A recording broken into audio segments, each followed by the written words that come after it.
Welcome to the corporate twilight zone. Today we're diving headfirst into the weirdest corners of LinkedIn, where CEOs are philosophers, interns are inspirational speakers, and every job rejection turns into a TED Talk. This episode is brought to you by delusion and clout chasing. Let's get into it. So, people that don't know, LinkedIn is like Indeed, but it's not. It's more like Facebook meets Indeed and has a corporate baby wearing a suit from day one. It's people waffling to make themselves sound good in silly posts, or people looking for jobs. It's one way or the other. I did actually have some Reddit links already, but as I was going to show you what LinkedIn is before we went into it, this has come up. So hopefully this will kind of give us a bit of an insight into the waffle people talk to us about on here. So this here was suggested to me by Gabriel. How bosses and HR discuss salary. Boss, unfortunately we can't afford the pay rise. HR manager, they were a top performer. Boss, we still can't afford it. Then we should definitely pay it so they don't leave. That doesn't make sense. It actually makes a lot of sense. How so? We can't afford a cost of living increase, then how can we afford to advertise the position? Interview, hire, onboard and train and pay the replacement. Boss thinks for a while. Boss then cuts the HR salary by 25% and gives the top performer a good increment. Idea.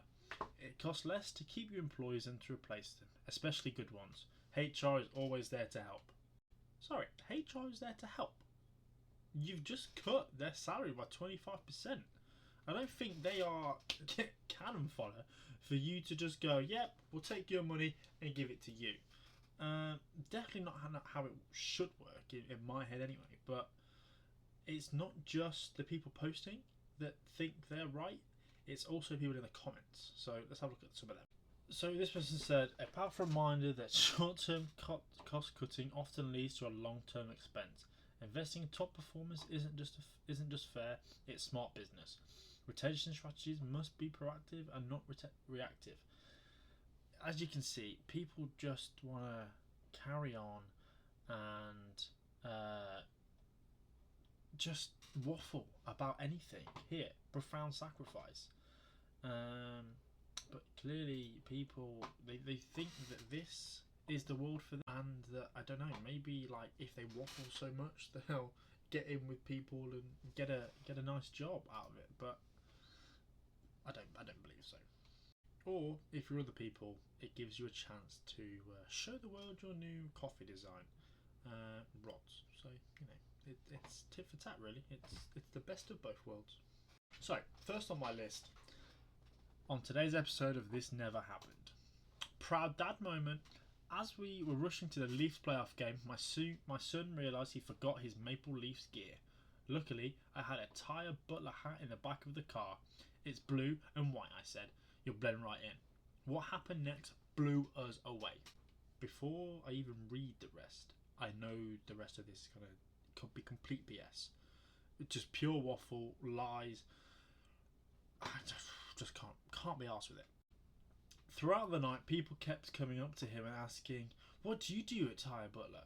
He answered, oh, it's my dad's company. And their response, tell your dad we love that company. Best customer service we've ever had. After the game, he looked at me and said, that was the coolest thing ever. Just hearing how much people love Tyre Butler. That moment meant a lot. And honestly, it made up for the Leafs losing 4-1. This is what I mean. Tyre Butler are a mobile tyre changing company. They need good customer service. I mean, maybe it is true. Who knows? But I don't think everyone in Toronto is going up to your kid and going, wow, yes, your dad is the best customer service man we've ever met. It's just not happening, let's be honest. Graduate program didn't think their official LinkedIn shareable graphic through.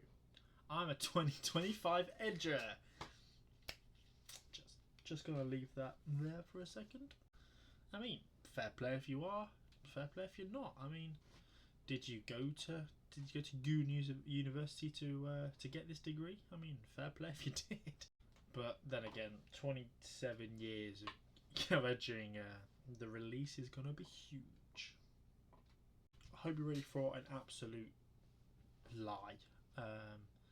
This man claims that just adding degrees and qualifications to your profile gets you jobs. Master's degrees are useless. I literally gave myself one on LinkedIn just for fun. There's no verification process. Since adding this to my profile, the DMs have been flowing in. Every other message mentions how impressive my academic background is. So instead of spending $100,000 and wasting years of your life on degrees, just add it to your profile. No one checks, no one questions. Fake it till you make it. It has never been easier. I don't believe him. Yeah, so this guy didn't do that. Let's have a look. Here we go. Gary Fernand. I don't see him going to uni. No, yeah, this guy just makes memes. So again, another case of, in theory, inspiring, in practice, stupid.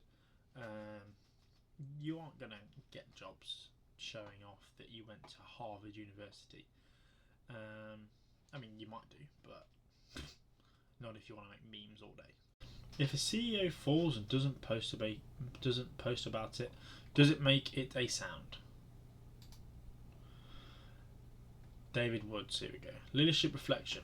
After a painful run-in between my head and the floor and some fractured facial bones, I spent last week in hospital and at home, totally out of the game, and it put one of my favourite leadership principles to the test.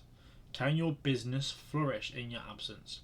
The answer for Magellan Executive Partners and Cartado Ventures was a resounding yes. It's a beautiful testament to the deep benches we've built, true delegation, empowering others lead. Kudos to the amazing team and their leadership. All these people.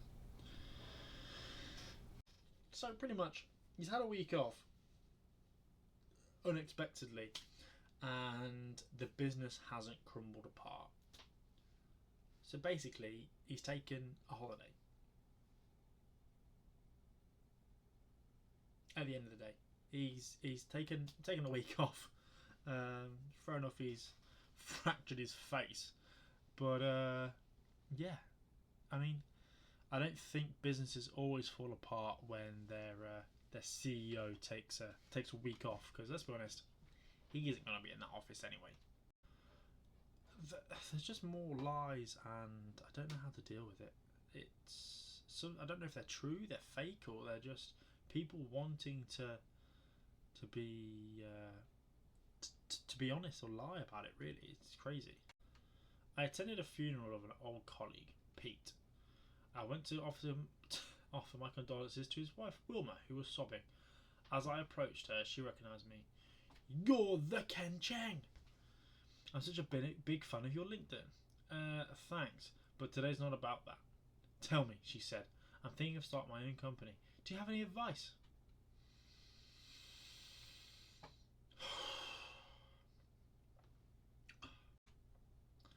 Ah, yes. Husband dead? Cry? No. Start a new limited foundation? Yes. Why not? Let's ask this random guy. Tell me, I'm thinking of starting my own company. Do you have any advice? We spent the next hour talking about market trends, advertising, SEO. It flew by, and suddenly noticed I had to go. Anyway, I'm sorry about Pete. What about Pete? Oh, right. Oh, no. I think this is a case of just straight lying. Ken, mate, you definitely aren't giving your consultancy services at a funeral. And I think if Wilma wants these services at a funeral, then clearly she never loved Pete. Today, one of my employees asked for a raise because he will be a father. I instantly fired him on the spot. It's simple. Do you raise capital when your business is falling? Do you expand or hire new companies when you're at a loss? After working with me for so many years, he didn't learn which one is an asset, which one is a liability. If you are earning only 27,000 taka per month, you should at very least be informing your boss on your family planning. I hired you for work, not to provide seed funds for your seed.